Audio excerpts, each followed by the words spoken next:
Bugün Naxçıvan Dövlət Universitetində çox aktual bir mövzuya həsr olunmuş Respublika konfransı keçirilir. Bu artıq ikinci konfransdır Naxçıvan Dövlət Universitetinin təşkilatçılığı və ev sahibliyində keçirilir. Konfrans idarəetmədə və təhsildə rəqəmsallaşdırma adlandırılır və bu Respublika konfransında məqsəd idarəetmə və təhsil menecerlərinin bir arada rəqəmsal problemlərin həll istiqamətində ən son araşdırmalar və nailiyyətlərinin elmi müzakirəsi, onların konfrans materiallarında dərc olunması və bu günlər ərzində, bir neçə gün ərzində Naxçıvan Dövlət Universitetində müxtəlif bölmələrdə tələbələrimizin, magistrant və doktorantlarımızın bu müzakirələrdə iştirakını təmin etməkdən ibarətdir. Konfrans bu gün universitet, sənaye və hökumət əməkdaşlığına bir mühüm töhfədir.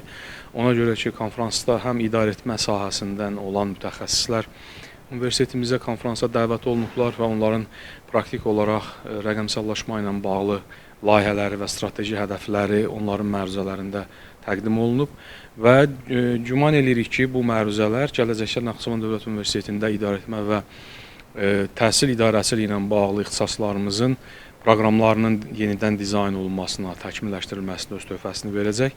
Və sevindirici haldır ki, ikincisini keçirdiyimiz bu Respublika konfransına marağı artıbdır. Ötən ildən fərqli olaraq iştirakçıların çoxşaxəlliyini görə bilirik və təbii ki, bu məruzələr 2 gün ərzində seçilmiş, qəbul olunmuş məruzələr Naxçıvan Dövlət Universitetində konfrans yekunlaşdıqdan sonra onların nəşri nəzərdə tutulur.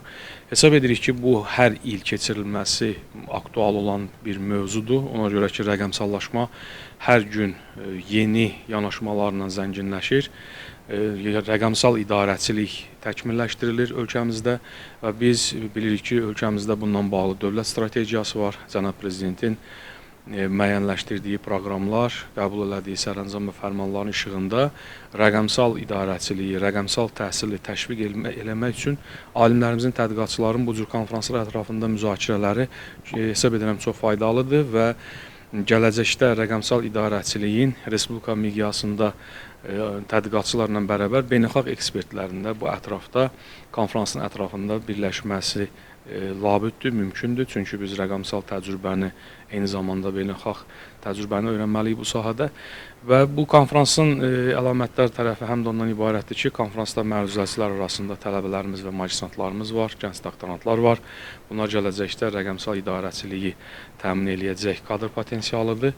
Həm universitetimizdəki müvafiq ixtisasların tədris bazasının möhkəmləndirilməsi, həm kadr hazırlığı, həm də bu sahədə universitetin özünün rəqəmsal idarəçiliyində bu konferansın mühüm əhəmiyyəti olacağına inanıram və konferansın bütün iştirakçılarına və təşkilatçılarına təşəkkürümü bildirirəm.